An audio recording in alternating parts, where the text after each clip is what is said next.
One night, a group of 5 friends, Emma, James, Sarah, Alex, and Matt, decided to explore the abandoned mansion at the edge of town. They had heard stories of the horrors that took place there, but they brushed them off as mere rumors. Armed with flashlights and a sense of adventure, they entered the mansion through a broken window.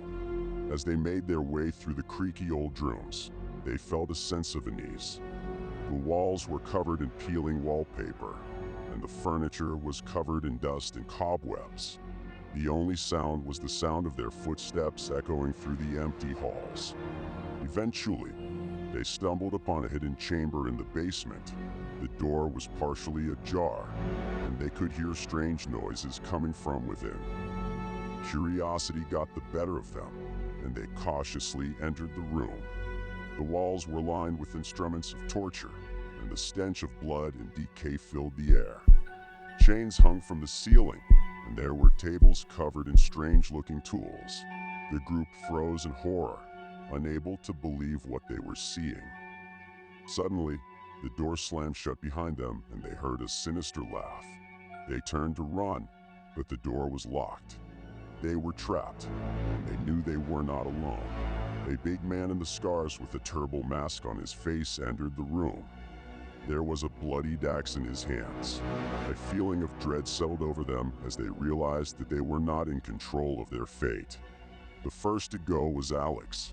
He was dragged into a separate room, and the others could hear his screams echoing through the halls. They tried to break down the door, but it was solid and wouldn't budge. They were forced to listen as he was tortured and killed in the most brutal way possible. Next was James. He was strapped to a rack and stretched until his bones broke. His screams were so loud that they could hear them from where they were huddled together in fear. Matt tried to break free from his restraints, but it was no use. He was helpless to stop what was happening. Sarah was the next to go. She was dragged away kicking and screaming. They could only imagine the horrors that she was enduring at the hands of their captors. As they watched in horror, they realized that they were being forced to participate in the torture. They were given a choice: either torture their friends or be tortured themselves. Emma tried to resist, but the fear was too great. Emma's hands shook as she looked at the rusty saw in front of her. The sight of the blood-stained teeth made her stomach churn, and she felt bile rise in her throat. But she knew that she had no choice but to comply with her captor's demands. She reluctantly reached out and took the saw, feeling the cold metal against her skin. As she turned back to face Sarah's lifeless body, she could feel her heart pounding in her chest. The sight of her friend's bloodied limbs made her want to turn away, but she knew that she had to be strong. Trembling, she placed the saw against Sarah's wrist and started to cut. The saw grinded against the bone, making an ear-splitting screech that filled the room. Emma could feel the blade tearing through Sarah's flesh and the crunch of her bones breaking. She wanted to stop, to run away from this nightmare, but she knew that she couldn't.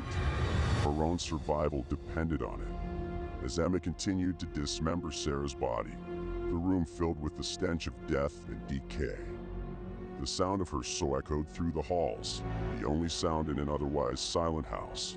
Tears streamed down Emma's face as she continued to cut, her own body racked with sobs. Finally, it was over. Sarah's body was nothing more than a collection of bloody limbs scattered across the floor. Emma dropped the saw, feeling sick to her stomach. She collapsed onto the ground, shaking with sobs and revulsion. She knew that she would never forget what had happened that night.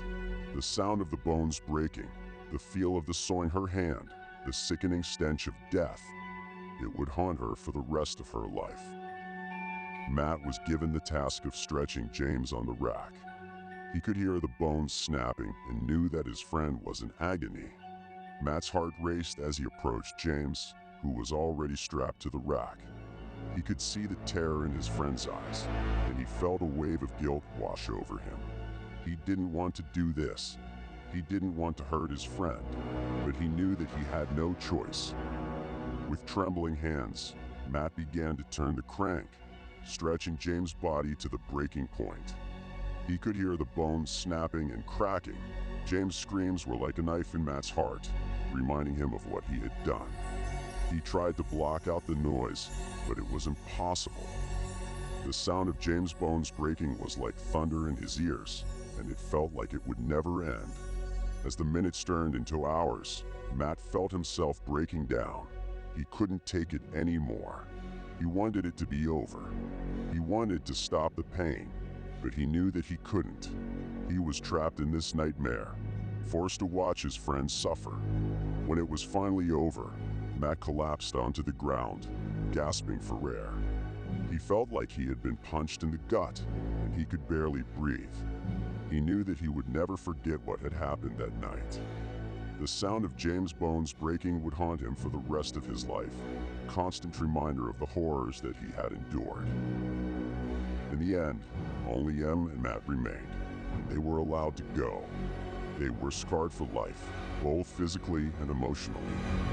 They knew that they would never be the same again.